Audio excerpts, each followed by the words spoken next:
जनपद आजमगढ़ में कुल लगभग 37,14,000 वोटर्स हैं, जिसके सभी के फॉर्म 2 सेट में प्रिंट करके गणना पत्रक बीएलओ के माध्यम से बंटवाए गए हैं।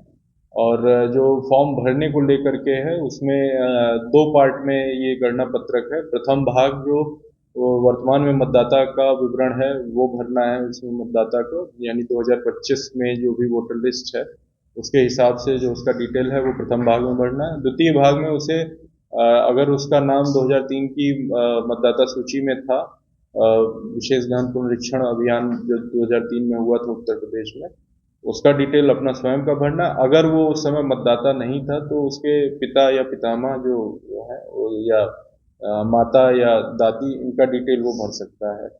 और अगर ये दोनों ही डिटेल नहीं उपलब्ध हैं तो उसे अपना खाली फॉर्म जो है बीएलओ को उपलब्ध कराना होगा। ऐसी दशा में उसे ईआरओ निर्वाचक रजिस्ट्रीकरण अधिकारी की ओर से एक नोटिस जाएगा। उस नोटिस के साथ, उस नोटिस के जवाब के साथ उसे अपना जो 13 अभिलेख माननीय आयोग द्वारा सूची उपलब्ध कराई गई है वो देना होगा, तब उसका नाम आएगा।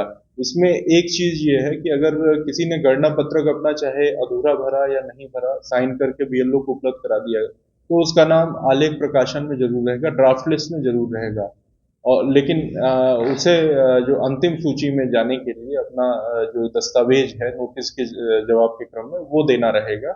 तो इसमें सबसे उचित ये है कि जनपद में लगभग 60% मतदाता ऐसे हैं जिनका आज की डेट में हमारे पास ये विवरण है, उनका या उनके पिता पितामह का 2003 में नाम वो मैप कर लिया गया है ऑनलाइन। ये प्रक्रिया अभी कंटिन्यूअसली चल रही है माननीय आयोग के निर्देशानुसार। और पूरी संभावना ये है कि जैसा बिहार राज्य में हुआ था, वहाँ लगभग 70% के आसपास मैपिंग हुई थी। तो हम लोगों को उम्मीद है कि लगभग हम लोगों का भी मैपिंग परसेंटेज कुछ और अभी बढ़ेगा जनपद आजमगढ़ में। तो इससे एक जो बड़ी जनसंख्या है उसका उसके पिता पितामह या उसका स्वयं का डाटा 2003 की वोटर लिस्ट से मैप हो चुका है। तो उसका विवरण बीएलओ से ले करके संबंधित मतदाता भर सकते हैं। और जो अन्य जागरूक और नई पीढ़ी के मतदाता हैं वो इसको ऑनलाइन सीईओ उत्तर प्रदेश की वेबसाइट पर ये मतदाता सूची पड़ी हुई है अपने बूथ की, 2003 की मतदाता सूची देख करके वो ये डिटेल ऑनलाइन भी निकाल सकते हैं। शेष जो सभी बीएलओ को ट्रेनिंग दी गई है या निर्वाचक रजिस्ट्रीकरण अधिकारियों द्वारा, और जनपद में अब तक कुल लगभग 88,000 लोगों ने अपना फॉर्म भर करके बीएलओ के माध्यम से उसको उपलब्ध करा दिया गया है, जिसको डिजिटाइज किया गया है। जिला निर्वाचन अधिकारी जिलाधिकारी महोदय के निर्देशानुसार जनपद आजमगढ़ में विशेष प्रगाढ़ पुनरीक्षण का कार्यक्रम चलाया जा रहा है। और इसमें जिन बीएलओ की शिकायत मिल रही है जो समय से फॉर्म नहीं दे रहे हैं या समय से फॉर्म डिजिटाइज नहीं कर रहे हैं, उनके विरुद्ध भी कार्रवाई प्रचलित की जा रही है। तो सर अभी तक कितने फॉर्म अभी तक जा चुके हैं आपकी जानकारी में?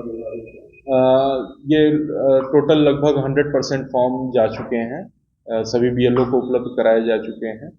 लेकिन अभी भी लोगों की शिकायत है कि उनके घर फॉर्म नहीं पहुंचा हुआ है, बहुत सालों की शिकायत है। जिन बीएलओ के विरुद्ध ये शिकायतें प्राप्त हुई हैं उनकी संबंधित निर्वाचक रजिस्ट्रीकरण अधिकारी जांच करके पहला काम ये इंश्योर करा रहे हैं कि सुपरवाइजर्स और बीएलओ के माध्यम से उनके फॉर्म उन तक पहुंचा रहे हैं। उसके बाद भी अगर किसी की शिकायत रह रही है तो संबंधित बीएलओ का उत्तरदायित्व निर्धारित करते हुए उसके खिलाफ कार्रवाई की जाए। हाँ, अब तक जनपद में लगभग 20 बीएलओ के खिलाफ कार्रवाई की गई, जिसमें 15 बीएलओ के खिलाफ पूर्व में एफआईआर कराई गई थी। उसके बाद निर्वाचक रजिस्ट्रीकरण अधिकारियों द्वारा भी डेली इसकी प्रतिदिन समीक्षा की जा रही है और जहां जहां भी गड़बड़ी पाई जा रही है उन बीएलओ के खिलाफ कार्रवाई कर रहे हैं। तो जो प्रमाण पत्र लगाने हैं जिनका नाम 2003 की गणना में नहीं है, तो 13 जो है क्या इसमें आधार कार्ड भी है क्या?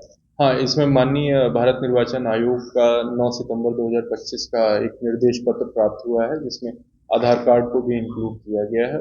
उन निर्देशों के अधीन आधार कार्ड को अभिलेखों में शामिल किया गया है। तो क्या आधार के अलावा कोई और भी डॉक्यूमेंट देना पड़ेगा? इसमें जो विस्तृत सूची है वो आयोग की वेबसाइट पर भी पड़ी हुई है। इसमें सरकारी अधिकारी या कर्मचारी अगर कोई है तो उसका पेंशन पत्र और उसका कोई पहचान पत्र सरकार द्वारा जारी किया गया है, बोर्ड का मैट्रिकुलेशन का सर्टिफिकेट है उसका या इंटरमीडिएट का सर्टिफिकेट है, आय जात निवास प्रमाण पत्र अगर उसे सक्षम प्राधिकारी द्वारा जारी किया गया है तो वो भी है। तो इस तरह एग्जॉस्टिव लिस्ट है पूरी, जिसमें पासपोर्ट ये सब कागज भी हैं।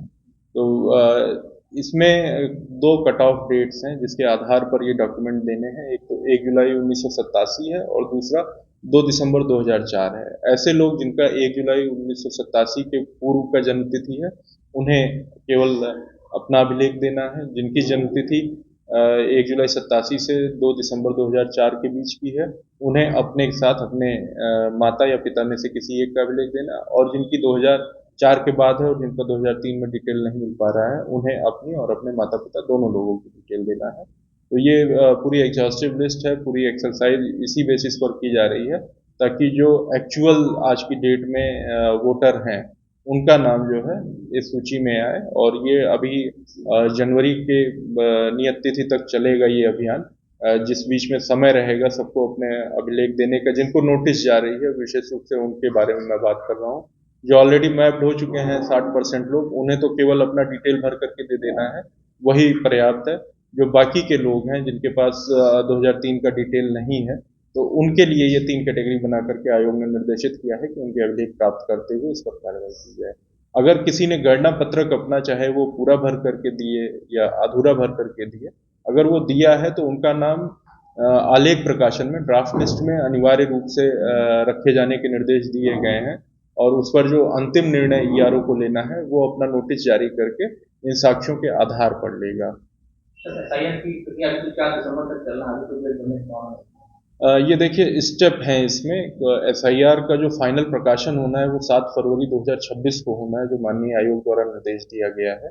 इसमें जो पहला स्टेप है गणना पत्रक भर करके वापस देने का, वो 4 दिसंबर 2025 डेट जो है कट ऑफ डेट निर्धारित की गई है।